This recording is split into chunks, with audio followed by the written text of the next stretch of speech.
love you all. And I want to get my campaign team on the stage, everybody. Hey, come on, everybody. I want the most extraordinary campaign family in the history of America. Come on, guys. Come on up. All right. You know, I know a lot of politicians start with a lot of thank yous, and I got to start with my lovely wife, Phillips. My amazing sister, Phillips. My brother Tyler, somewhere in the house. My amazing campaign family. Let me, you all know this. Nikki Haley, I want to say, well, congratulations to President Biden, who absolutely won tonight. But by no means in a way that a strong incumbent president should, but I respect him, he won. I want to congratulate former President Trump for winning tonight as well. But Nikki Haley just said she's been here working for a year. Well, we've been at this for 10 weeks, my friends, and we just got...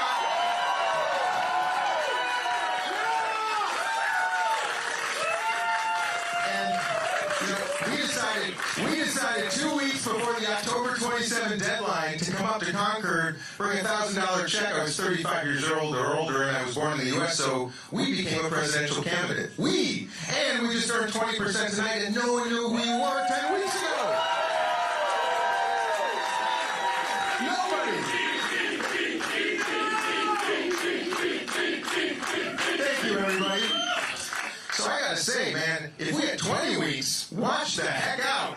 So, now, I'm not gonna tell you what I'm gonna do next until the end of my little remarks here, but I also want to send some love to all of you. All of you. I gotta tell you, the last 90 days of my life have been reinvigorating, re-inspiring, energizing, and awesome. This state, you Granite Staters, practice democracy like no other state in this entire country.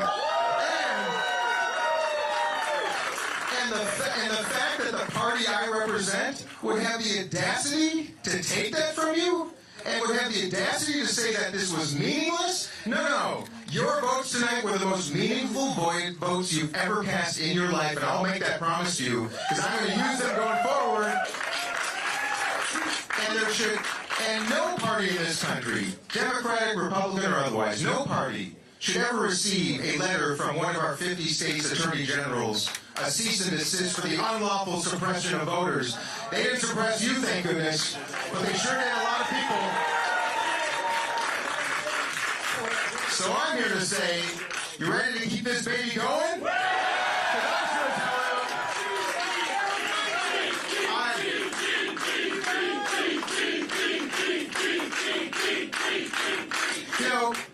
I did this for a really simple reason. We need to beat Donald Trump, and I think I'm the only one standing in the way of that man. That's why we got to keep going. A lot of people put a lot of faith in Nikki Haley tonight. This was the one state they thought maybe if it happened here, maybe it could happen. It didn't happen, my friends. I'm the only one going to stand in the way of that man, and that means I need all of you. Joe Biden is a good man. He is a fine man. Yes, he is, everybody. He's our president. But I got to tell you, everyone, he cannot win. The polls are saying he cannot win. His approval numbers are saying he can't win. And the fact that an unknown congressman from Minnesota 2 weeks before the election said, I'm going to come up here and run for president, just got 21%, that's saying something too, my friends. So, this is not a campaign about me. This is a campaign about all of you and all the people we're about to meet all around this big country that are looking for someone to get excited about and to energize us and bring hope and bring love and bring joy and bring some energy. Woo! So I've had so much darn fun, I don't know what to do with myself. I don't have a prepared speech on a teleprompter. We're not that kind of campaign. I answer questions. I like the press, believe it or not. I'll do debates. I do town halls. I show up and walk through the snow, and I meet all of you. It's amazing what can happen in 10 weeks. So, I did a little interview on CNN this morning. They said, what do you think about your 7% poll in New Hampshire? I said, well, you know what? I don't think that's quite right. In fact, we just did 3 times better than that in 4. I'm telling you all, if we can go from 7% to 21% in 9 hours, imagine what we can do in this country. So, I did this because we need to beat Donald Trump. I did this because of something much more important than that too, everybody. I've been listening. And I've been hearing some of the saddest stories you could possibly imagine from hardworking people all throughout this state. We need to ensure that every single American has health insurance and do not break the bank because of one illness. We cannot be a country that allows 2/3 of all bankruptcies because of medical debt. We cannot be a country that charges double healthcare prices of anywhere in the world. We cannot be a country that allows pharmaceutical companies to screw us. And when I'm president, they will not and they cannot. When I'm president, there will not be a pharma company that charges us a penny more. A penny more than they charge our Canadian friends, our Mexican friends, our French friends, our English friends, our Australian friends, and our Japanese friends. And when I'm president, there will not be people sleeping outside any longer. 500,000 of our neighbors sleeping outside at night. Shameful. Shameful. Veterans sleeping outside in Veterans Park right here in Manchester. Shameful. Not when I'm president and not when we get this done, my friends. Education. Why are we still a country that doesn't afford pre-K education for all? And why are we still a country that burdens our young people with tens of thousands of dollars in debt? Not when I'm president.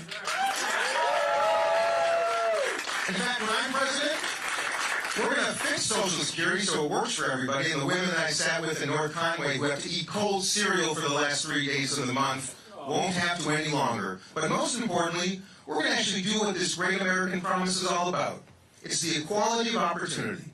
And when I'm president, we're going to start something called American Dream Accounts. When you're born, no matter your zip code, no matter who your parents are, no matter from where you are going to get $1,000 in an account that's going to be invested in our stock market. It's going to grow every year. You can add $500 a year to it, and as an incentive to graduate high school, every single American kid will have a $20,000 investment account to become an owner of this economy. A down payment on a house. Start a small business. Start your lives from the same level. You know what? Our country was founded on the premise that all are created equal.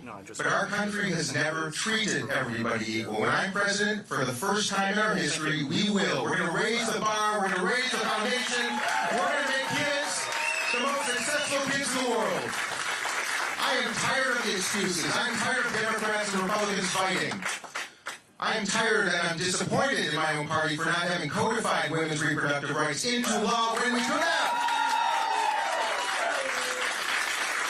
And I'm tired of a country that tolerates gun violence. I'm tired of a country that tolerates kids going to school afraid. I'm tired of a country that tolerates kids going to school hungry. I will not accept the excuses of anybody any longer. Joe Biden, a fine man. He's been at it for 50 years. It's enough. Donald Trump has no intentions to do any of these things. So look at everybody. Did you see I went and visited with the Trump supporters waiting in line the other day at the rally? You know why I did that? God bless. By the way, you're my friend, you're my American partner, and you are a patriot too. Right? Now look it. I have a great deal of animus towards the man whose name is on that hat, but I have none towards you, and I mean that, my friend. And that's the kind of leader I'm going to be. I'm going to lead with invitation, not confrontation. I'm going to lead with peace, not war. I'm going to lead with love, not hate. I'm going to elevate every single human being in this entire country who is worthy of recognition and to be heard. And I want you to join me. This is not just a campaign. I'm not just a candidate. This is the beginning of a movement. A movement to do better. A movement to love each other. A movement to respect each other. What you taught me in the last 90 days, New Hampshire, what you taught me, I visited with probably thousands of people. Just today, I probably hundreds of people carrying Haley signs, Trump signs, Phillips signs, Williamson signs, Haley signs, you name it, all the signs. Oh, also the Wright and Biden signs. And you know what? Not a single person was anything but kind. This is an America that I think our country doesn't even know about. Don't let angertainment tell us that we are that divided. I want to also celebrate a couple other people. Marianne Williamson. She's been toiling at this now for 2 times. She gets no attention from the media. Her propositions are ones we should all be thinking about, and I think her courage and her tenacity in a time where we need competition, not a coronation, should be celebrated by everybody here. And you know what? I want to celebrate Nikki Haley tonight for the tenacity she has to stay in this race and still try to take that man down, because you know what? I think we need to. And I think having her in the race and me in the race could be the most important decisions for both of us in our lifetimes. This country deserves options. This country should not have coronations. And I know the exhausted majority of this country, center-right and center-left Americans, I know they'd much rather see the Nikki Haley-Dean Phillips matchup this November, and we're going to try to get that done.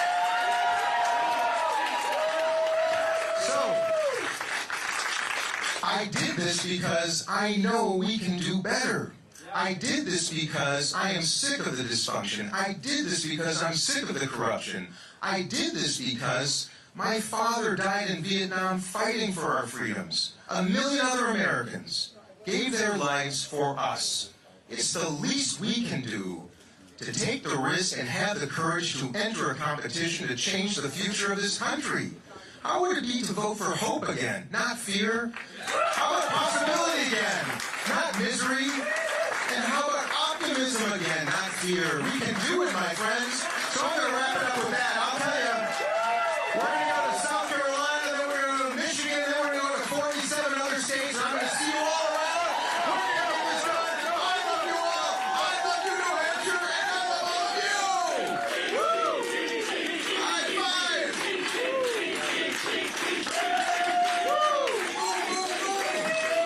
So, go get some rest. Go home and have a little fun tonight. Go home and get some rest. I'm going to need you. Go to dean24.com. Spread the word. Put something on social media. Call your friends. Call your family. Say, you know what? This unknown congressman from Minnesota came here 10 weeks ago and just got 21% of the vote. Yeah, love you all. Let's do it, everybody. Rock. Who's ready for Andrew Yang?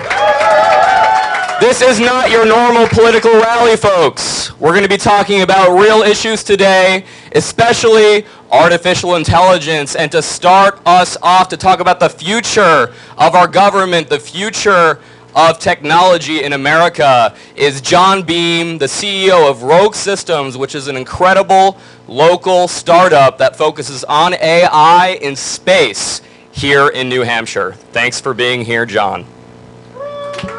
All right, thank you very much. And many thanks to Congressman Phillips and Andrew Yang for inviting me to be here to kind of represent the high-tech economy here in New Hampshire.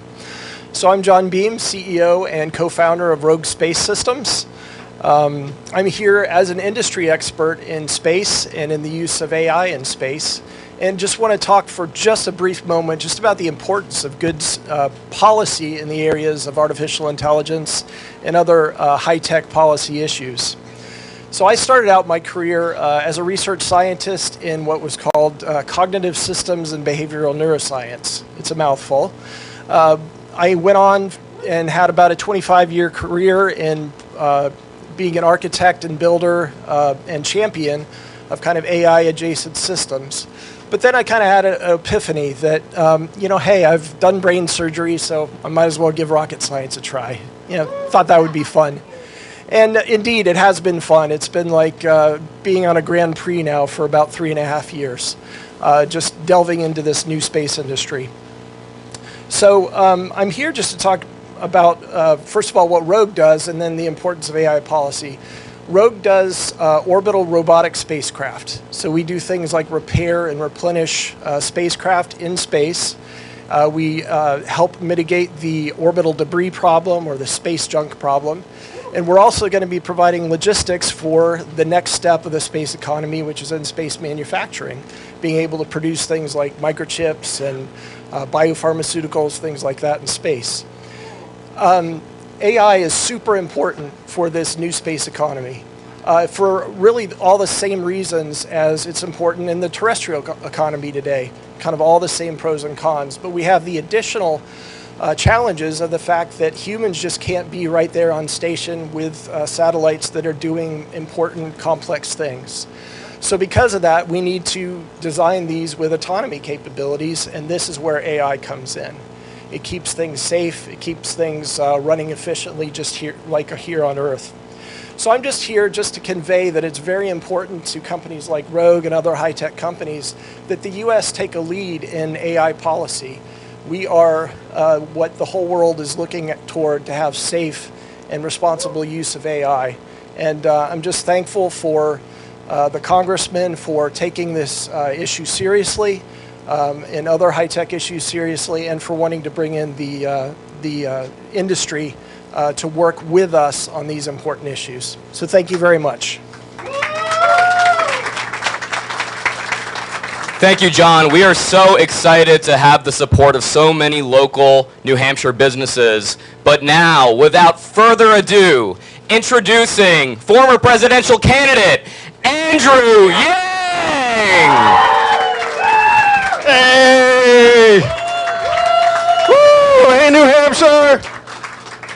How have you all been? The last 4 years have not been the greatest, I'll be honest. It's one reason I'm back. Yeah, things were great, I probably wouldn't be here. So I'm here to talk about two things, Dean Phillips and AI. I'm going to start with AI and then transition to Dean Phillips. And I have to say, these two things are tied together. How many of you remember my presidential campaign 4 years ago? Remember that? Well, you'd better, because we spent millions of dollars on advertising, and I'd be very upset if that all just went poof. So if you remember my campaign 4 years ago, I was deeply concerned about AI. I was like, hey guys, AI is coming, and it's going to be devastating to a lot of American workers. And one of the examples I used was call center workers. When do you think AI is going to do the work of call center employees? Well, I think that's a thinker, right? When do you think Google's going to be able to get that one? Someone said, what day of the week is it? It's like, oh, it's, they'll get around to it on Monday. So, there are 2 million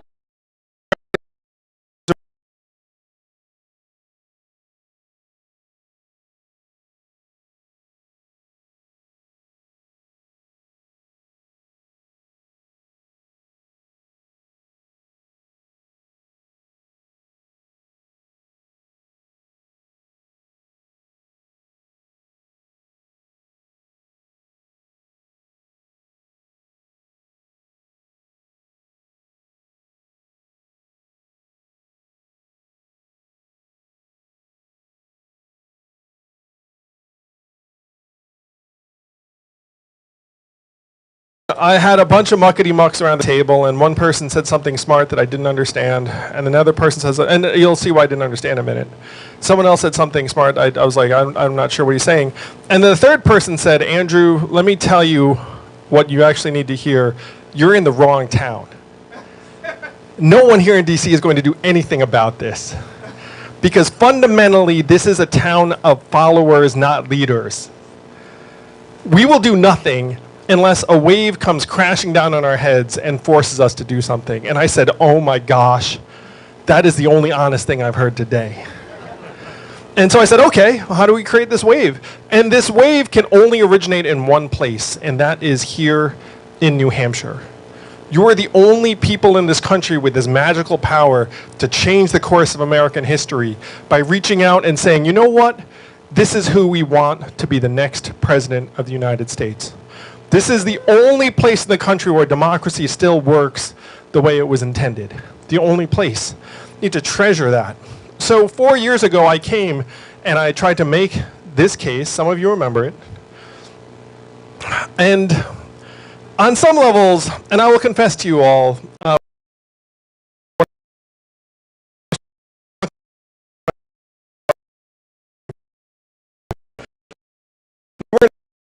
exactly measuring the drapes. It wasn't like our goal was to try and help us speed up so we could address these challenges. And in the intervening 4 years, you know what happened? AI became real. You know, ChatGPT, your kids sometimes using it. Now your schools have new rules. It's like, hey, just can't just have AI like do all your homework. And now that AI is here and now, people are looking around saying, what the heck are we going to do about it? Like, what is the plan? Now, that's where I come to Dean Phillips. All right, so Dean Phillips, he raised his hand a number of months ago and said, hey, guys, I'm not sure Joe Biden should run for re-election. Like, I think that, it might be time for the next generation. A lot of people share the same opinion. Some people who supported Joe Biden, like me, I was a campaign surrogate for Joe.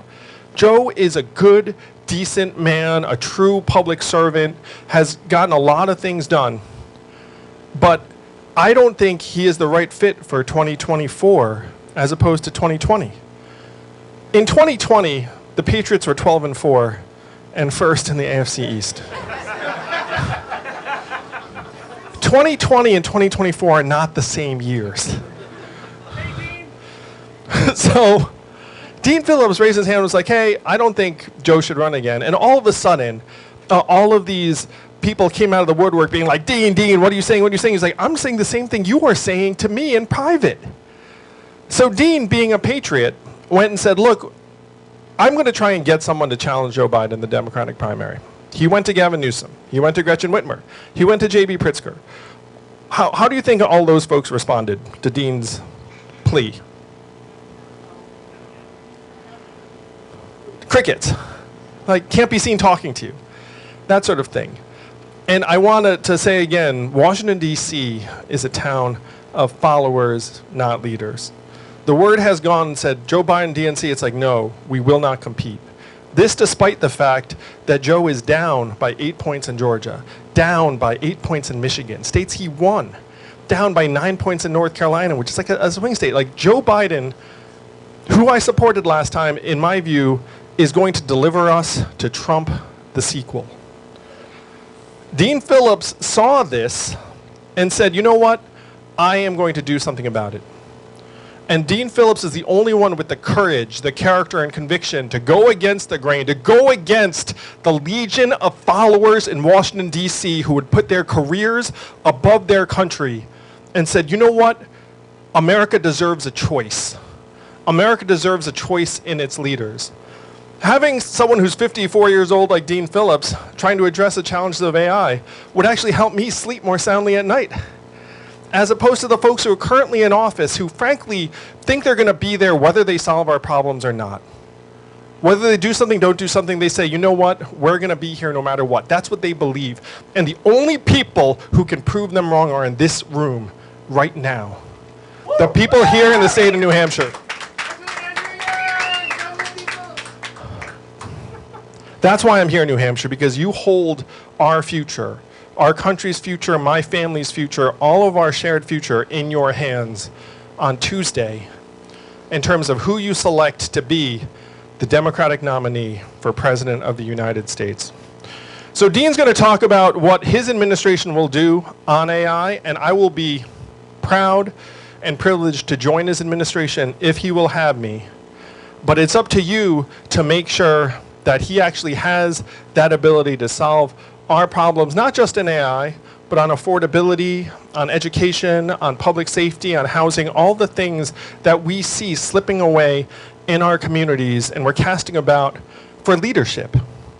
And I'm here to tell you, New Hampshire, I have found that leader, and I think you're going to find that he is the person that you've been waiting for. It is my privilege to welcome and introduce the next President of the United States, three-term Minnesota Congressman, my friend, Dean Phillips. Give it up for Dean, everybody. Hey, everybody. My brother from another mother. I bet you didn't know that, did you? Oh, this is not really about AI. It's about announcing that. Do you all remember that 2020 election when the Yang Gang formed and how cool it was and energized? And we actually had remember things called competitions? Remember that? And how exciting it is and energizing and optimism kind of floats around the country. What Andrew Yang did for this country and continues to do is a blessing to all of us, because I would argue democracy dies without competition. What do you think of that? Right? Competition makes this country better value, better ideas, innovations. That's what he brought to this. I am so honored to have him with me. And most of all of you. Nice to see you, New Hampshire. Let me rephrase that. New Hampshire. It is good to be here. And I am so grateful to all of you for taking some time. Now look, There are a lot of things I want to do as president. First of all, restore competency, decency, integrity to the United States government, which is lacking woefully. Courage. How about a little courage? You're all ready for some? People who are willing to put the country and principles over self-preservation. We have a disease, and it's focused on self-preservation.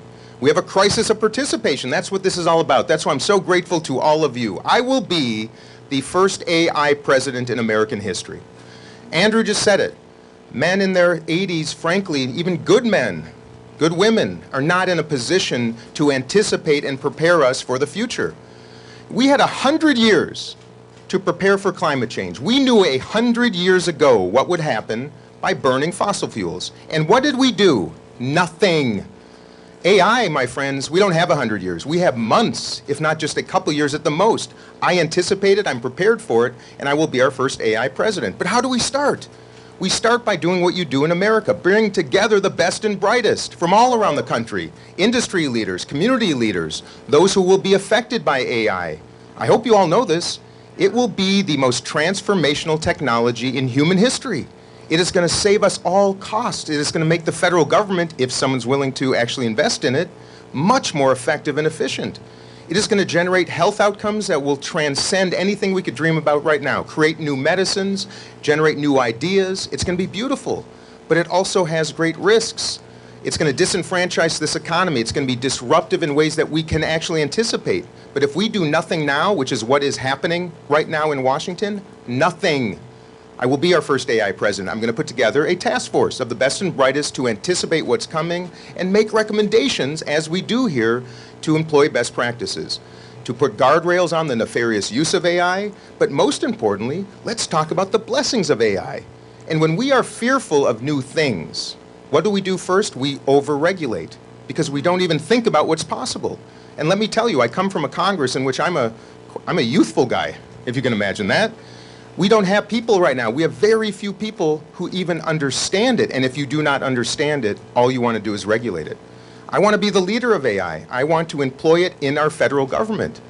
How about that? To save costs, develop better outcomes. How many of you are waiting for checks from the IRS for too long? How many of you can't get any customer service phone answered at any of the federal agencies, right? Right, that's how we're going to change things. We can do better, and I promise you I will. We also have to pass something called the AI Act. The Europeans have already done it because they are ahead of us. But this technology was invented here. It is an American ingenuity. So we should prepare for it. Make sure there's no nefarious use, but not stifle the innovations that will make life so much more extraordinary, not just for Americans, but for the whole world. We also need to establish a Department of Artificial Intelligence. It is that transformative, the Department of AI in Washington, to essentially be the overseers of this extraordinary opportunity, both protecting us from the worst uses of it, but also encouraging the best uses of it. Does that sound reasonable to you? Yes. And then this country has got to start having a conversation about data privacy. Your data that is being used by other companies to make billions and billions of dollars. We got to protect our kids, our teenagers, all of us. And you know what else we have to do? We have to get off the screens a little bit sometimes. Let's not be overcome by all this. Let's get together with human beings and meet each other in coffee shops and on the streets and not let this take over. That's how we actually anticipate the future. So, if you can't tell, with Andrew Yang and me, Dean Phillips, and a whole generation just waiting for somebody to lead us to the future, we're ready for you. Are you ready for us? You ready for change? Then let's bring it. January 23rd, you guys. You know what the Democratic National Committee did to all of you Granite Staters. Now, most of the country isn't aware of it. I don't need to explain it. It is repulsive. It is suppressive. I think it is downright unconstitutional and certainly anti-democratic. So what of a better outcome could we give this country on January 23rd than to demonstrate to the Democratic National Committee, and frankly both parties, that who's still got the power? You do, not them. You do. And all you got to do is vote. So seize that back. Let's return decency, integrity, competency to this country. Let's move to the future. Let's not just look backwards and vote out of fear. Let's vote out of hope and optimism and joy. We can do it, everybody. I love you all. I can't wait to hear your questions and help us move to the future. It is going to be bright. All right, questions? Yes, sir. talking about. But thanks. I'll hold it. But we also know that the real problem is that a majority of those that we elect to both Congress and also to our legislators are not addressing the biggest problems that concern citizens, Sure. and it's led us downhill to where we are today.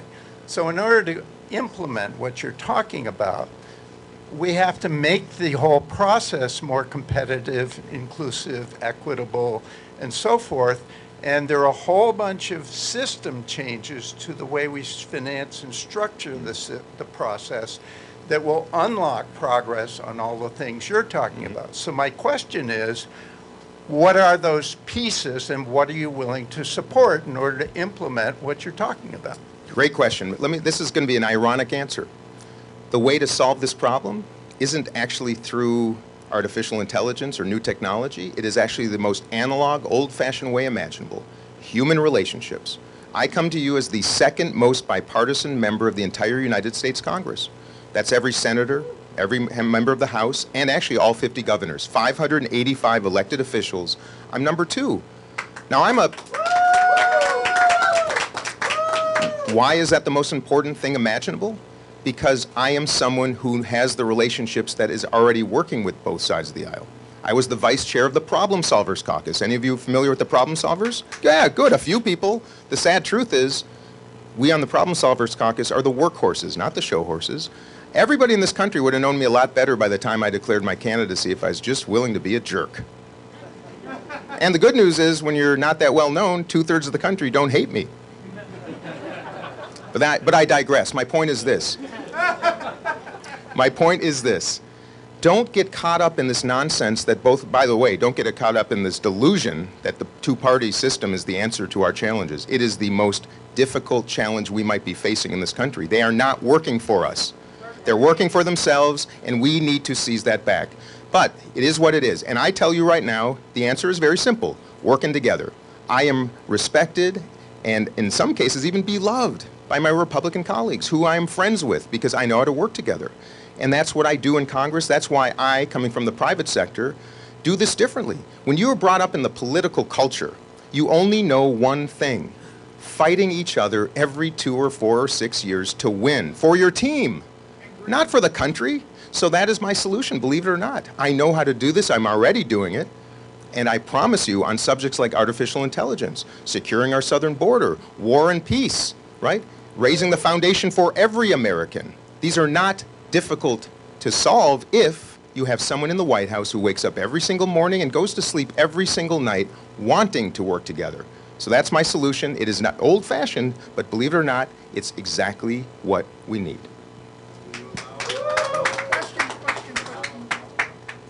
Yeah, possibly. How about from our, I love the red vests, because I'm a member. By the way, how many other jobs in America can a 54-year-old be considered a youth? Well, thank you for joining us. My name is Mary, and I am a volunteer with AARP New Hampshire. And as you know, there are many pressing issues for the 50-plus, but one that doesn't seem to get recognition is that of caregiving. Oh. A lot of us in this room and throughout our lifetime have been caregivers to a parent, to a child, to an aunt, to an uncle, and it even affects those who do not have any family present. If they get ill, who's going to care for them?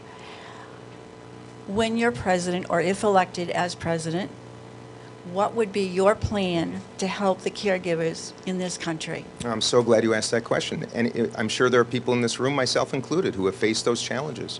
And as a person of privilege, I know how hard it was for my family. I can only imagine what it's like when you can barely make ends meet and you have a mother or a father or a child who needs care at home and you can't leave your job and you don't know what to do. This is actually dovetails with AI. You know, AI cannot solve that problem. We're not going to have a machine take care of anyone's mom or dad or child. AI is going to disrupt this economy. It might affect up to 40% of the jobs in the United States of America. So to me, what a grand opportunity to start redirecting people to the very jobs that right now are going unfilled, industries that need to be brought up, including caregiving. And how about this beautiful thing? America is still a nation of immigrants, and we must protect that. Caregiving is a human trait. It is practiced in every community in the world, no matter your religion, your race, your country, your geography. We should be attracting people from around the world, Americans themselves too, create an industry of people who are compassionate, able, well compensated to provide the care we need so that people who otherwise could go out and work and build businesses and brands and help others can do so. So that's my answer. And it's a matter of not a lack of resources, it is how we dedicate our resources. We are a country that is so extraordinarily wealthy. But I'll tell you, as Hubert Humphrey said, the test of a government is how it treats those in the dawn of life, the dusk of life, and in the shadows of life. And we are not doing this the way that everybody, I think, in this room would like. And that is why when I'm president, we will redirect our resources to the places where we need to raise the foundation, and caregiving in the beginning of life, from childcare to paid leave to caregiving in later stages of life, will be elemental to my platform. Absolutely, 100%, and thank you. Yeah, how about the gentleman in the very back?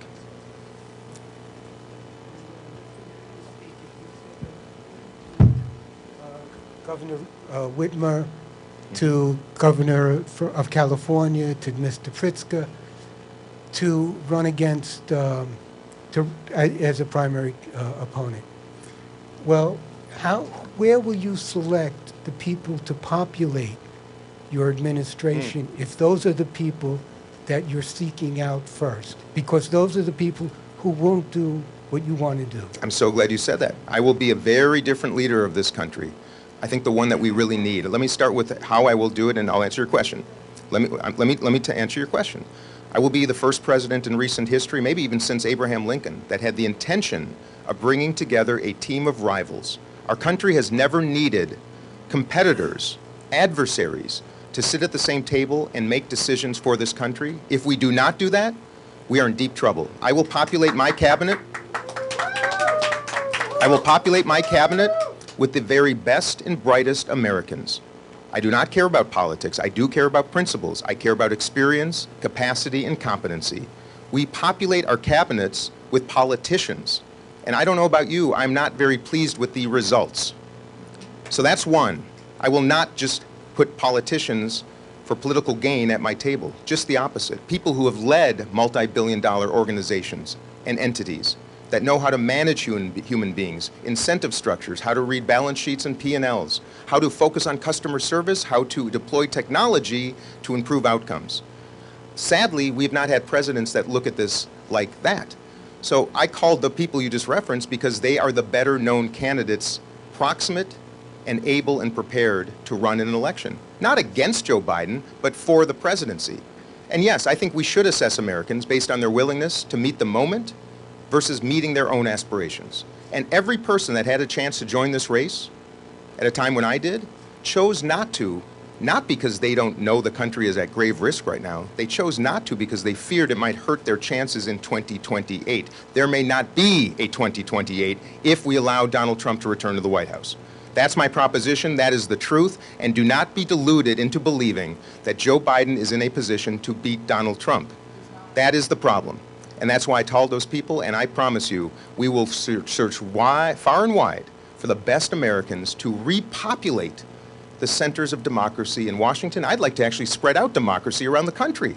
Let's move our agencies to different parts of this country so that other people will have a chance to participate in building the country, in investing in the future, and actually populating the agencies of great importance around our country. Washington is a culture that really has to be disrupted, and I promise you I will be the disruptor. If you can't tell, I have a little bit of courage. Yeah. Who's next? Oh, right here, I'm sorry. Hi. Hey. How are you? I saw you in Exeter with my Yes. sister and That's my right. Nice to see you daughters. guys. And my 15-year-old daughter now has the Courage poster I love at her it. house. Oh, Yes, and see? so it's very Mission uplifting. accomplished. Yes. I would so love to see you in the White House, and but I know the importance of you reaching out to. First of all, you're so disgusted with the Democratic, the parties, right? So I'm curious as to why you are in the Democratic category rather than independent.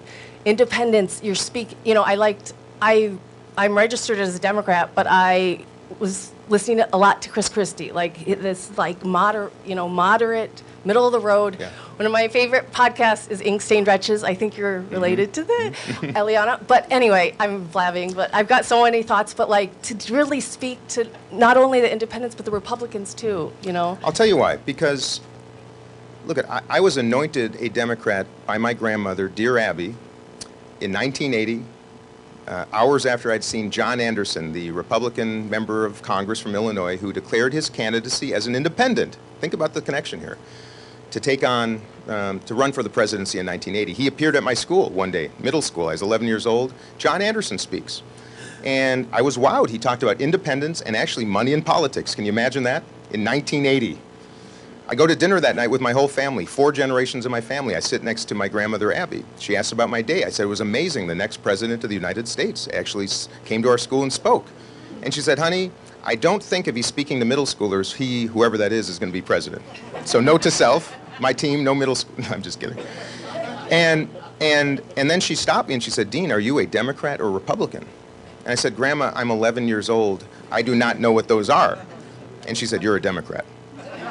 And I went home that night. I literally went home that night, got on this little stool we had into my parents' bookshelf, and I found the World Book Encyclopedia and looked up Democrats and Republicans, and I still didn't totally understand, which, frankly, I feel the same way right now. So, but you asked me why. Now, let me get serious for a moment.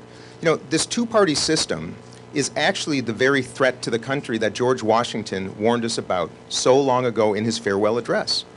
And if George Washington warned us about that, should we not take a moment and reflect on how prescient that was? Because he called them factions, which, by the way, did not exist when he was president. But he said factions would undermine this democracy when people became so focused on beating each other that they lose focus on trying to win for this country. And he is right. Now, I only joined Congress after the 2016 election, and I found my daughter Pia in tears in her bedroom. She had just overcome Hodgkin's lymphoma. She's a gay woman. I didn't know that at the time. But I saw fear in her eyes that, as a parent, any of you could understand, jarred me. And I sat at my table that morning and I promised my daughters I would do something. And I ran for Congress. Little did I know how bad it really was, how offensively divisive, how offensively separate both leaders on both sides of the aisle have been for generations. So yes, I've seen now from the outside, building businesses, nonprofit sector, and now 3 terms on the inside, that this is sickeningly broken. And yes, we need competition. I'm a proud Democrat telling all of you, we need competition.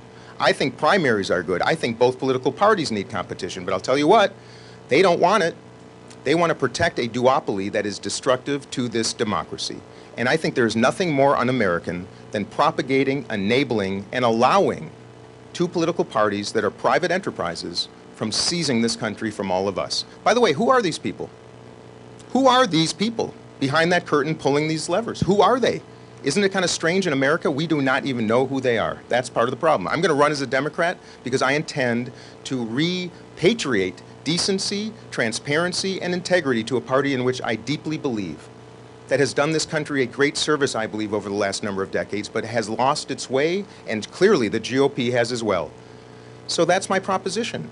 I want to do it authentically. I want to do it transparently, and I want to do it decently, and that means from the inside. But should I fail? Should Democratic voters around the country say, no, we want the same thing? That's everybody's choice. But I will not rest, I promise you that. Andrew Yang ran as a Democrat.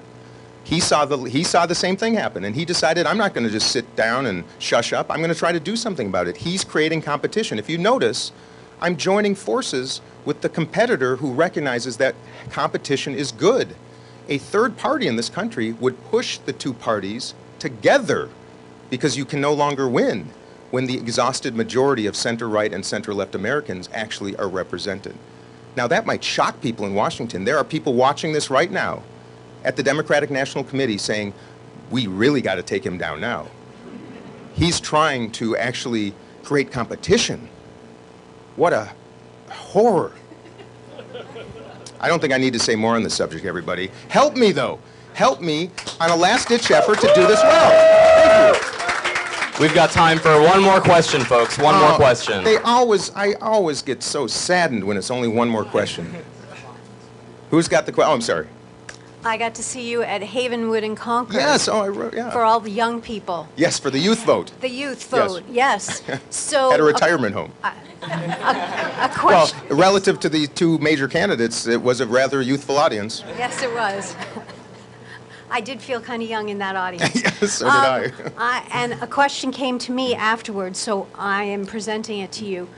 Who would be your running mate? No, it's a great question. I'll tell you, I will not opine yet or share names that I might even be thinking about, but I will tell you strategically how I intend to do it.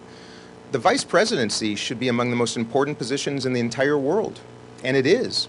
The fact of the matter is presidents do not empower their vice presidents to actually develop their skills, to actually help lead the country, to help operate it. You know, I think Vice President Harris's talents have been completely ignored, frankly, by President Biden. And I think most vice presidents suffer in silence because they're not afforded the opportunity to help actually lead this country. I will do this differently. I will choose somebody who has the competency to be the chief operating officer of the United States of America, who will be working side by side with me to operate the agencies, to ensure we have accountability, to help ideate and innovate ways to save money, deliver services better, and build relationships. Not just go to funerals and ribbon cuttings. That is the most preposterous injustice in democracy. But here's the sad truth. In politics, there is typically not an incentive to actually develop the bench, to prepare your successor, because people are so afraid that those successors might actually do a mutiny or something, that they might actually beat them. And that's why you will see people sitting around Washington for way, way too long. That's part of the problem. That's the kind of person I'm looking for. And by the way, like I said, politics is not the important part. Competence and principle is what is important. And I want the Democratic Party to actually practice democracy, which means engaging all voices. By definition, that means conservative voices and progressive voices.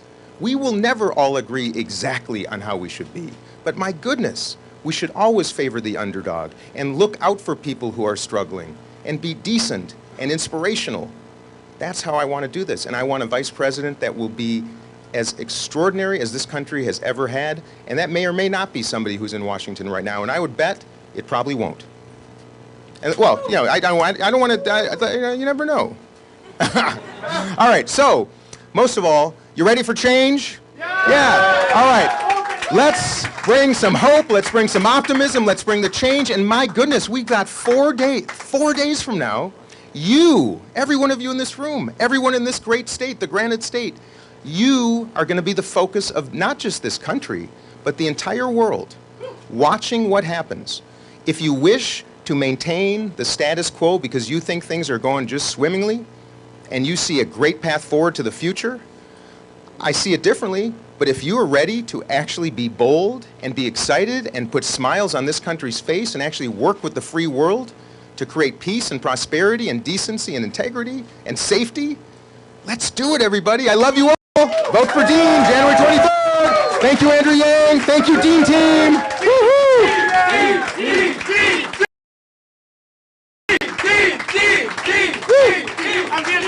Get up, next president of the Dean Phillips.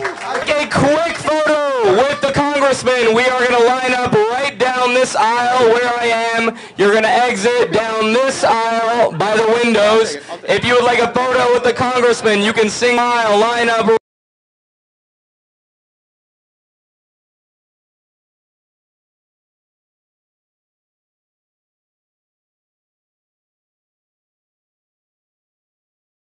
Listening. And I don't see politicians doing a whole lot of that. And right now, I think that's part of the problem, and that's why Joe Biden will lose to Donald Trump. He's not listening. He's not listening to what's really going on in this country. And if my campaign becomes one about a wake-up call to get Democrats to listen, to start inviting voters instead of condemning them, to show up in the middle of America and listen instead of tell people what we need to do, then I'm doing the country a service. And I think by practicing democracy, we all are doing the country a service. And if granite staters want Joe Biden to be the nominee because they think he will beat Donald Trump, these are smart people here, and I will defer to how they feel. But I think by not giving people a chance to even share their perspective and choose a candidate is not just a dereliction of duty, it's just downright dangerous. Any questions on housing, folks? Yeah. Why we're here today. Go ahead. We'll go over there. You mentioned you were going to learn something today. Are you doing something inside? Yes. Can you tell us a little bit about that? Yeah, I'm taking a tour of Liberty House here in Manchester because I am around the country seeing way too many veterans who can't access the services that they have earned and that they deserve. And that starts with housing. I started my comments today about saying that a roof over one's head is a lot more than that. It really is the foundation. Whether you're a child, a veteran, an elderly American, if you do not have shelter, a safe place to go to sleep at night, how can you live a life of dignity in America? You can't. And why are we a country that doesn't ensure that everybody has access to a home? Why are we a country that does not ensure that everybody has access to health care? Why are we a country that still doesn't ensure that every young American can pursue education that they're both worthy of, deserving of, and aspire to? I don't quite understand. And by the way, that's not a leftist position. That's not a progressive position. That should be just the most downright, moderate, centrist position in America. And I'm here to learn about why these men don't have homes, about why we lack addiction and treatment programs, and why we lack recovery programs, and why we lack the job training programs and the preparation to make sure that everybody has a chance. And the fact that the private sector and Catholic charities, and we have this patchwork in America of trying to make things work, when it should be the federal government working with the private sector to have systems and structures in place in every town in America that ensures that people are taken care of. That doesn't mean that we will have equal outcomes, but the equality of opportunity begins with health care and housing and education. And that's why I'm here, and I'm going to make that case because I think Democrats have lost our way. And we used to be the party, in the words of Hubert Humphrey, that measured itself by how it treated those in the dawn of life, in the dusk of life, and in the shadows of life. And the wonderful men who served our country, who are probably here right now, are in the shadows of life. And they deserve better, and that's why I'm here, and I want to bring some attention to them. Because they're the ones not being heard by both parties. And they're not being heard by this president because he doesn't show up, and he doesn't listen, and he doesn't answer your questions, and he's reclusive. And I'm trying to inspire him to come out and join me. All right, one more. I have a housing question and a non-housing question. Non-housing question first. Have you reached out to the DNC since they sent their letter to the NHDP? No, I've not reached out to the DNC. I've made myself pretty clear about what they're doing is the most egregious affront to democracy I've ever seen in my life. Don't take my word for it. You know, take the Department of Justice here in New Hampshire that felt compelled to send a letter to one of the two major political parties in the United States of America asking them to cease and desist from the unlawful suppression of American voters. That is unbelievable. I just said those words. So did I reach out to them? No. They are an appalling affront to democracy. I'm a proud Democrat. I believe most of my colleagues in Washington are principled people, and I wish they were speaking up about the truth. I'm not going to condemn MAGA Republicans who I believe risked our entire country's future on January 6, 2021 because of their silence afterwards, other than just a handful of people like Liz Cheney and Adam Kinzinger. I'm not going to now be quiet when I see my own party doing the same damn thing. They're doing the same thing, and they're doing it overtly, thinking that they can delude the whole country into believing the nonsense that we're protecting democracy. If you're protecting democracy, you are inspiring voters, you are inspiring candidates, and you are inspiring debate. And I'm angry because I don't see this country paying attention to something that it should downright be paying attention to really carefully right now. It's a crisis. It is probably the most important crisis we are facing right now because both parties are wayward. And we all know it. I'm not saying anything this country doesn't know. That's why more Americans are independents now, because they're so sick of this nonsense. And that's why I'm here. It's a way to draw attention to people who really matter, who are not being paid attention to, because the two parties are so damn focused on preventing the erosion of their power and their privilege and their prestige.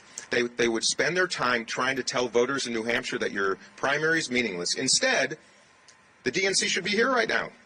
Jamie Harrison. I don't even know who the others are. In fact, that's part of the problem. No one even knows who these people are. The people that are pulling the strings, that are setting the rules, who are they? Who are they? We live in a democracy. We should know.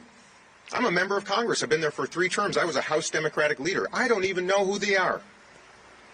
I would challenge my colleagues to tell me who they are. Who are the people?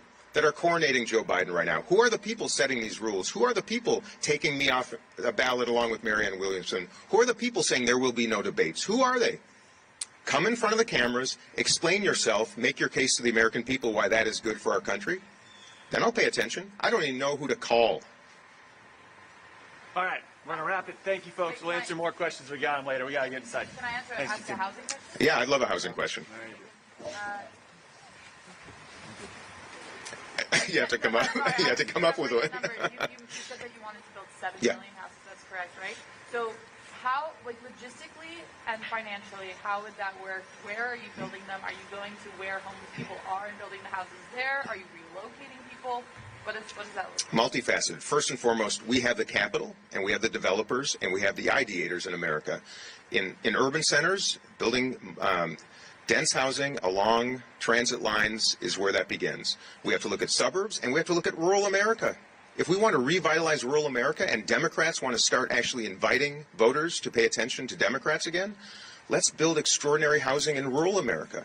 Let's design new communities. Let's demonstrate what 21st and 22nd century American thinking looks like by great design, bringing multiple classes of socioeconomics together and industry and economy and walking communities where people can get to know each other and literally design communities to work together. Look at Austin, Texas. They're building communities of microhomes. Microhomes, 2,000 units in a community where people actually can get to know each other. They have little front porches. That works.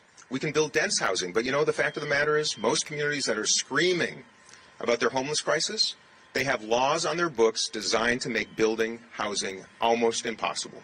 Talk to any developer in the country. So my proposition is this: a federal pool of dollars to work with the private sector to inspire development.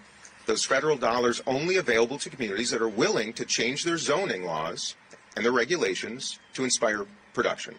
And then we should start building new cities in America. I'd love to see new cities pop up in the middle of the heartland in America, designed for the new century, sustainable, thoughtful, encouraging good health and well-being. Let's imagine what can be possible. We're living in an era right now where everything is mean-spirited and divisive and yesterday. Let's look to the future. And that's kind of what this campaign is about. That's what I'm trying to present. And that's how we get it done. And by the way, there's bipartisan support for that. Because this is not a red issue or a blue issue. In fact, Republicans are now representing disproportionately the worst off congressional districts in the United States of America that are desperate for health care and desperate for housing and desperate for economic growth and desperate for education. So we can do it. But we cannot continue to sit around when 500,000 people are sleeping outside and do nothing. Nothing. But would you move those people from San Francisco and New York to rural America? Is there like is there a migration that you're suggesting? Well, first of all, in the United States of America, government can't tell people where to go, but we can incentivize production of housing, and where the housing exists, where there are jobs and where there's affordable housing and access, people will go there, of course, and that's why we have to spread it out. Too much federal funding goes to too few places. I represent a state of Minnesota that sends a lot more money to Washington than it ever gets back. A lot of that money goes to states where they have much lower taxes, and that money comes from all the rest of Americans and goes to certain places based on who their representative is, right? I think we have to spread out the wealth. The most important lesson I learned from my great-grandfather was, Dean, money is like manure. If you stack it up, it stinks, and if you spread it out, it fertilizes. That is the same with education. It's the same with health care. It is the same with housing. If we spread it out, the growth will come, and that's what our country should do. And that's why we are in this morass right now between rural America and urban America. I'm a state that doesn't get a lot back from the federal government. I understand why people are angry. I understand why those who support Donald Trump are furious at the federal government. That's why I'm trying to be a bridge builder, representing everybody in rural America and here, because housing is just as big of an issue in the breadbasket of America. Haley, I want to say, well, congratulations to President Biden, who absolutely won tonight. But by no means in a way that a strong incumbent president should, but I respect him. He won. I want to congratulate former President Trump for winning tonight as well. But Nikki Haley just said she's been here working for a year. Well, we've been at this for 10 weeks, my friends, and we just got...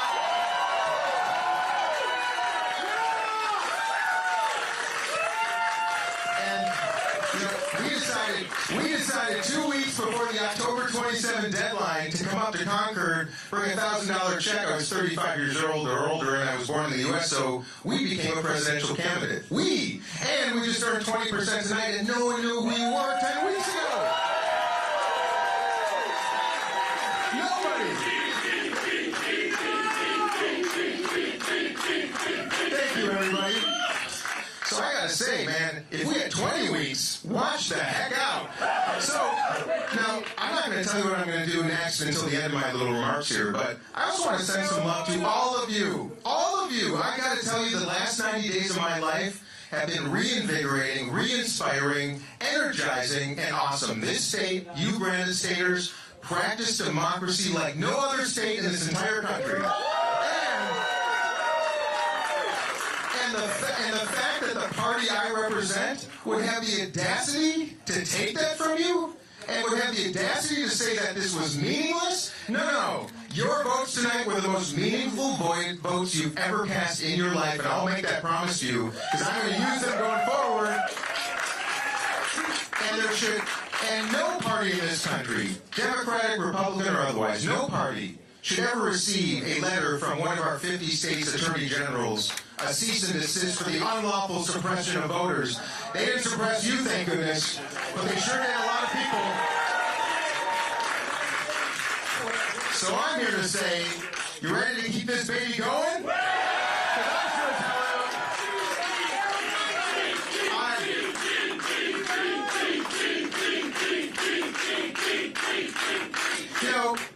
I did this for a really simple reason. We need to beat Donald Trump, and I think I'm the only one standing in the way of that man. That's why we got to keep going. A lot of people put a lot of faith in Nikki Haley tonight. This was the one state they thought maybe if it happened here, maybe it could happen. It didn't happen, my friends. I'm the only one going to stand in the way of that man, and that means I need all of you. Joe Biden is a good man. He is a fine man. Yes, he is, everybody. He's our president. But I got to tell you, everyone, he cannot win. The polls are saying he cannot win. His approval numbers are saying he can't win. And the fact that an unknown congressman from Minnesota 2 weeks before the election said, I'm going to come up here and run for president, just got 21%, that's saying something too, my friends. So, this is not a campaign about me. This is a campaign about all of you and all the people we're about to meet all around this big country that are looking for someone to get excited about and to energize us and bring hope and bring love and bring joy and bring some energy. Thank you. My name is Sue, and thank you first for coming, and thank you for your courage to get involved. Thank you.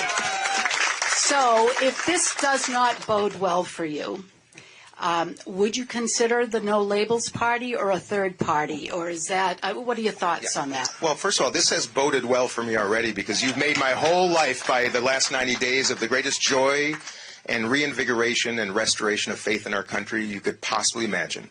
That's the selfish part. The selfless part is I will do anything it takes, as long as the data supports it, to defeat the most dangerous man in the world. And I'm disappointed that so many people who could have joined me on this stage to make the case together left me alone to do it.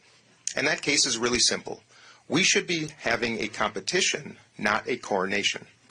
A competition allows all of you, plus everyone in this country, to identify someone who is best positioned to win an election. Now, I used to believe that we were in the business of winning as Democrats, but it appears to me it is not about that right now. It is about people that are trying to protect their privilege, their prestige, their proximity, their power, and frankly, putting their principles below their self-preservation. So, I will do anything. Data will drive it. Right now, I am a committed, lifelong Democrat that believes deeply that I should pursue the process that is in place, that is afforded to people who are willing to do so. And I intend to take it all the way to the convention. But I am seeing the DNC employ practices that are not just anti-democratic, but I think despicable and dangerous and maybe even illegal. So if they are going to deny the opportunity to have a competition, I will keep going, but I'm not going to turn my eye blindly, like all of my colleagues are doing, to other ways that we might still defeat Donald Trump. So I'm just going to leave it at this. Whether it is any third-party entity, if they have data that shows that by putting up a certain candidate who could actually take votes away from Donald Trump, if it is a Trump-Biden matchup, why would we not all consider that? Why would all of you not consider that? But if you notice, Democrats are the ones that are attacking that entity and others with such fire the same way they're doing it to me, which makes me wonder what is really going on. So all I would ask is all of you, like me, keep your hearts and minds open. Please vote for me on Tuesday. By the way, if you vote for me and we start this thing with a huge shocker, we won't have to worry about third-party candidates. Because you know what? No labels is only going to activate if it is a Biden and Trump matchup. So vote for me. Let's end the even conversation about it. Make it easy for you. Just about all of this. DNC aside, we have a decision to make on Tuesday. And I'm interested in what the realistic path forward is. I'm a little annoyed that you reminded me of what it can feel like to vote for as opposed to against something again. But there's something that we really need to vote against this time. Delegates count. Ours won't. How do you achieve the delegates necessary to proceed with this? It's a darn good question. Let me describe my path. First of all, there's a reason I'm up here. It's not just to start this campaign and win the presidency by walking through the snow. It's to remind this entire country that what was done to all of you is one of the most egregious affronts to democracy I've ever known in my lifetime.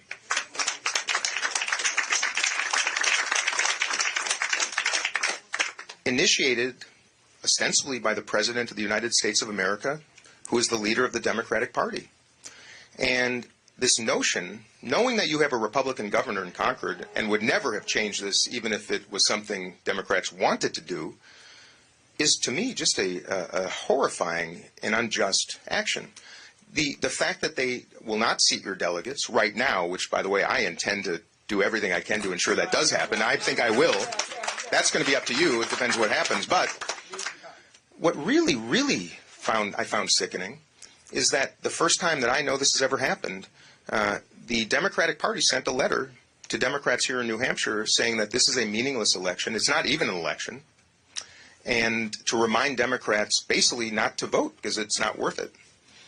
Which, of course, your state responded with a cease and desist letter to the Democratic National Committee for the unlawful suppression of voters. My party, you know what? Have you heard one Democrat say a word about it other than me?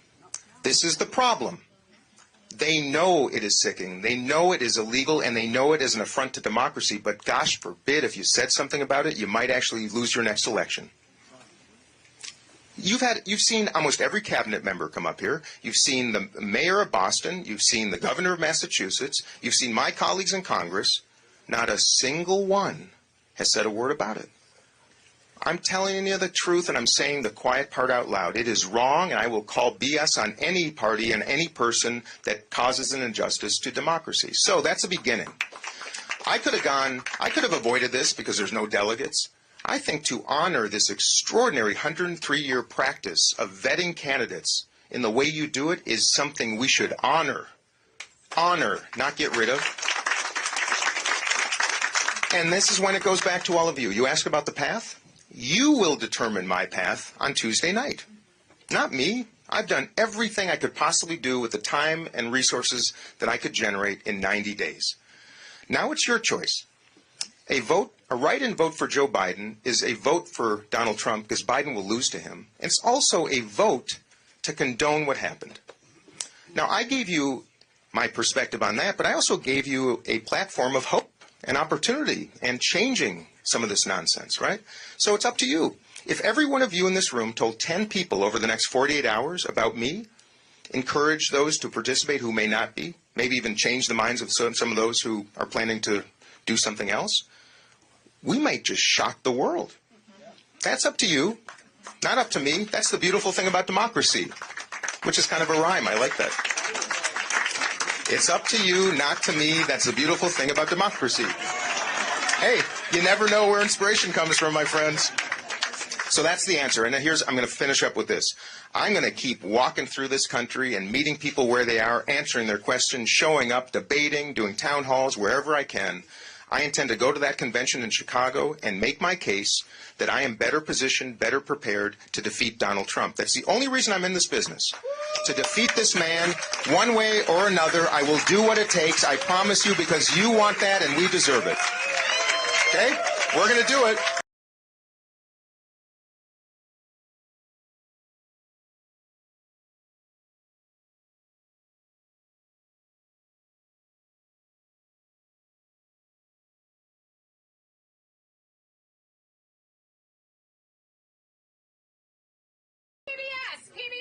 PBS! Good to be in New Hampshire with you. There have been headlines in the last few hours about you calling President Biden weak. What did you mean by that? What are you saying? Well, I'm just reflecting what the polls are telling everybody. He's losing in every battleground state. He's behind in most national polls, and his approval numbers are at historic lows. 3 points below Donald Trump at the same stage in his presidency, and 9 points below Barack Obama. I mean, I don't know how anybody can look at these numbers and determine that he is anything but weak. And I think Tuesday night will once again show at a, not just a poll, but an actual primary, if his numbers are below the typical 84, 81% that Clinton and Obama got, I think it's just more evidence of the fact that Democrats right now are deluded, and we need a competition, not a coronation. Thank you. CBS, Jake Rosen. Hey, I'm not used to looking down there. So just talk about your expectations. Obviously, since last time we spoke, you said 20% would be good. That's an historical precedent for an incumbent up here in New Hampshire. Slide it back, please. Have you felt any change with the crowd size, with the momentum you felt like you've gotten to potentially do better than that? Well, yeah, about a week ago, I was sitting lonely in front of a coffee truck that I think you pointed out. And now look, it's amazing what can happen. I mean that very sincerely. Yeah, there's been a change. In fact, the tracking poll that started, I think we're at 0. Just the last one was at 32%, going up every single week. I wish we had a longer runway, but I think Tuesday's going to be quite surprising. If I'm in the 20s, that's great. But I think back to your question, if the president is anywhere in the 50s or 60s, I mean, is that not an indictment on a sitting incumbent president? That's all I'm trying to demonstrate to our country right now. He's not a bad man, but he's not electable in an extraordinarily consequential election that we should be having a competition. NBC National. During your remarks earlier, you had mentioned that you're going to be doing everything you can to ensure New Hampshire's delegates count. Could you expand on what you're referring to? Is that legal action or what steps should be taken? Well, first, I think it's a miscarriage of justice and certainly an affront to democracy for the Democratic National Committee, the Democratic Party, to have the audacity to tell Granite State voters that this is meaningless and their delegates won't be seated. It is atrocious. So, yes, I think I have a responsibility, first of all, as a sitting member of Congress, secondly, as an American, third, as a candidate for president, to do everything I can to ensure that they are seated one way or another, whether I'm the nominee or not, and I intend to be the nominee. And what does that look like, doing everything in your power? Advocacy, investigating legal channels, but most importantly, telling the country what's really going on. In the absence, in the silence that is permeating these big issues, how in the world could anybody ensure that we find justice? It's nonsensical, and that's the story I hope some of you might tell. CNN, Allie Main. Congressman, if you do move on, you were describing your path beyond New Hampshire. Yeah. What would that campaigning look like? Would you be making ad buys elsewhere? Just walk us through a little bit of what's after this state. Yeah, well, I'm thinking I might just head to South Carolina right after this because that's going right to the belly of the beast. It's Biden country. I want to demonstrate that I am here to meet every American where they're at. I'm going to show up, not just for a speech at a dinner, but to actually meet people, answer their questions, do town halls. I wish the president would debate and introduce myself. And I can't wait to get to it. Are we on a small budget compared to the big campaigns? Of course we are. And I love it. That's how we've always built success. But we're seeing a huge uptick in grassroots support from around the country. Despite being denied Democratic donor lists and Democratic consultants for finance, we're doing it the old-fashioned way and bootstrapping it. And I think we can show some real surprise. I'm going to show up and run to the fire, not away from it. ABC Kelsey. Congressman, back in November, you said... Kelsey. I see. Can you make a little space maybe for Back in November, you said that Liz Cheney, if she were to enter a third party, she's only helping Donald Trump. Now you speak very highly, and there was news yesterday about no labels. What are these conversations like with Nancy Jacobson, and what are the conversations like with no labels? Well, I'm a Democrat. I've been a lifelong Democrat. I'm appalled by how my party is behaving, and further appalled that my own party does not seem intent on beating Donald Trump in the next election. So all I'm trying to do is call attention to the fact that we have a task to do, and we can either do it in a way that coronates someone who's going to lose or have a competition. All I'm going to do is look at data to drive my decisions. The data said that Joe Biden will lose. We needed to have an alternative. I raised my hand when nobody else will. I'm going to continue to look at data. I am a Democrat. I'm a proud Democrat, and I'm concerned about my party, and I'm going to do whatever I can to save it and give us a chance to win, period. And I will do anything on any day following truth, data, and facts to make that decision. And I think Democrats should be doing the same thing. Don't leave anything off the table in our effort to defeat Donald Trump. Because if the Democratic Party will not do it with us, we have got to find some way to achieve that. That's my only metric. USA Today.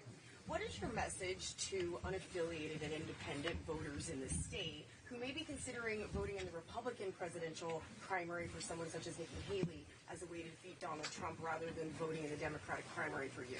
What I say is, first of all, I respect what you end up doing, but at the end of the day, how about voting for hope and possibility and optimism? Actually, someone who could defeat the incumbent president who is so weak. Donald Trump is not weak in the GOP primaries. He is crushing everybody, including Miss Haley. That's the truth. Ron DeSantis, I think, is dropping out of the race today. He has eliminated everybody within a week of the first primary in the country, and that's the truth. If people vote for Nikki Haley, that's their prerogative. But if you want to actually accomplish the mission, vote out of hope. Let's exit President Biden, a good man, who I think is going to step down when the writing's on the wall. Much more likely scenario to achieve the objective. Don't be deluded into thinking that's the path, because she cannot beat Donald Trump, and nor can Joe Biden. Final question, Huffington Post. In terms of Medicare for all, an issue that has been raised in previous Democratic primaries is the question of the fact that the way this policy has been laid out in various legislation is along the Canadian lines, that it would replace all existing private health insurance, and there wouldn't really be a possibility for supplemental aside for cosmetic things. That's widely seen as politically challenging, to put it one way. Where do you stand specifically on how that plan will look? I have sponsored the bill because I think it's a marker, and I think it also needs modification. I am 100% behind a national health insurance program. We will save money, generate better outcomes, have a mental and emotional health care system, eye and dental, and I think that's the basis for everyone to know. I see it as more analogous to our public education system. Have a robust, available health insurance program for everybody. For those who wish to amplify it with concierge care, I see that as like private schools, charter schools, parochial schools, or home schools. That's freedom and liberty for Americans to do that on their own.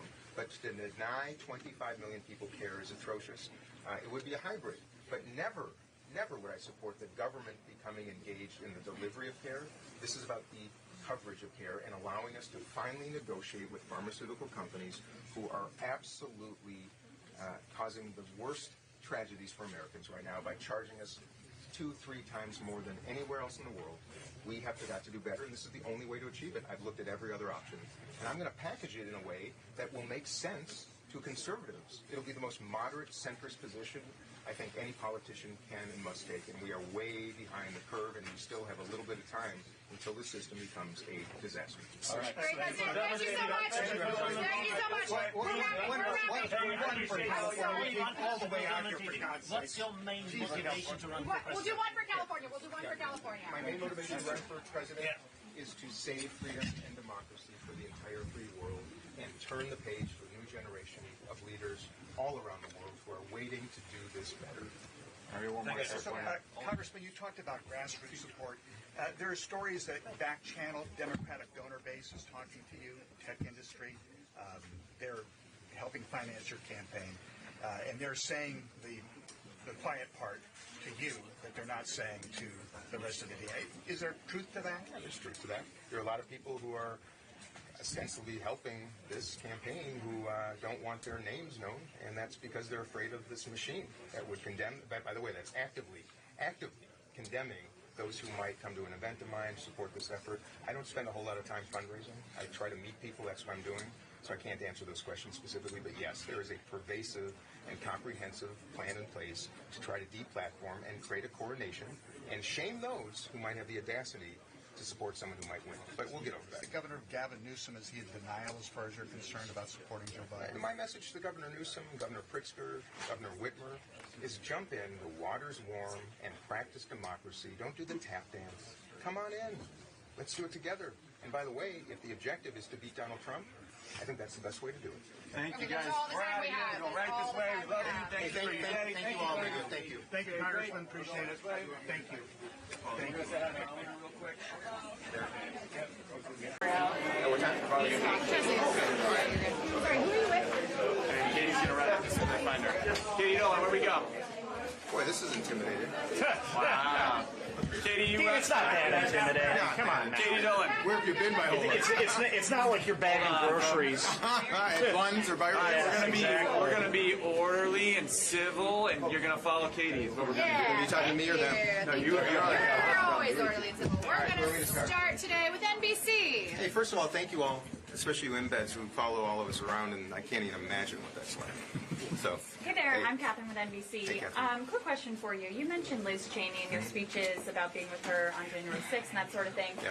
Do you have a relationship with her now since you've joined the campaign trail, put in your bid for the White House? Yeah, we correspond on occasion, and I think what she's doing and has done is something to be honored.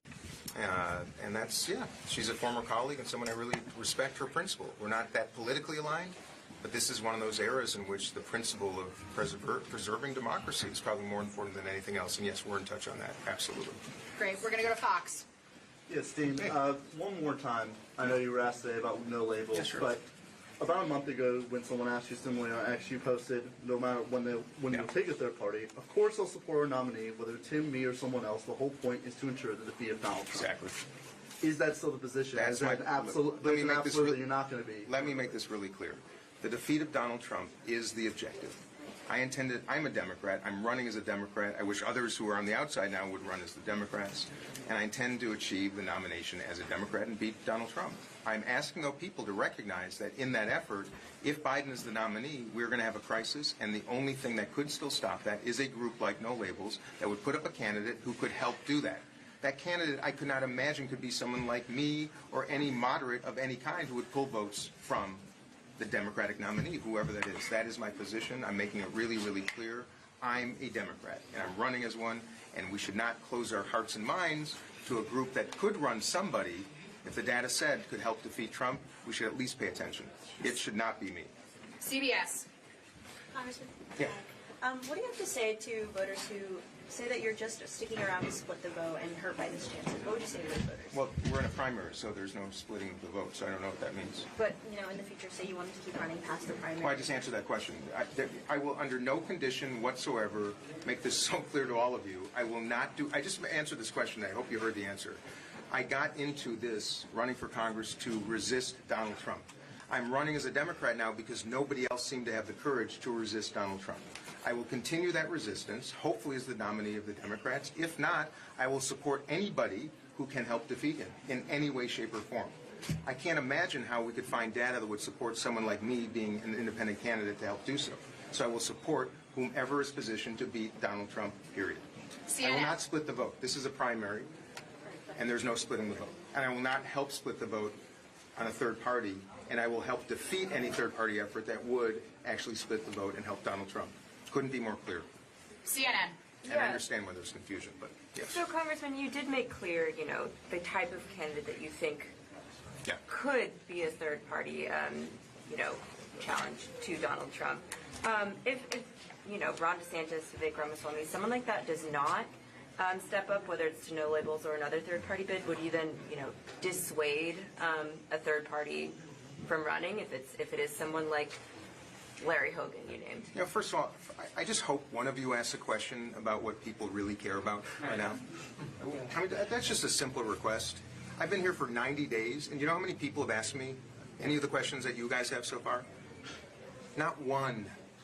They asked me about costs of living. They asked me about food and fuel. They asked me about health care. They asked me about Social Security, veterans benefits, homelessness, education. Gosh darn it, help me out a little bit. Please understand what the heck is going on here. And all of this focus and all the clickbait, I'm not pointing you out, but everybody, this is not what people care about right now. And I'll answer your question now, but I'm really getting sick of it. And the answer to the question is this. I will absolutely, I've already asked Cornel West and Jill Stein and RFK Jr. to come into the Democratic primary because we have to unify behind beating Donald Trump. I've said this 18,000 times. I'm only doing this to defeat Donald Trump. Nobody seems to want to do that in the Democratic Party right now, other than me, because Joe Biden can't, is my proposition, because the data says he can't. No one in the country right now cares. In fact, most of the people in the country are going to the Trump rally right now because he's listening to them. No one's asking about this stuff. I'm just frustrated. I hope you understand why I'm getting tired of it. You're doing your jobs, but you're not asking the questions that Americans give a shit about. That's it. Awesome. Thank you, guys. Have a great night.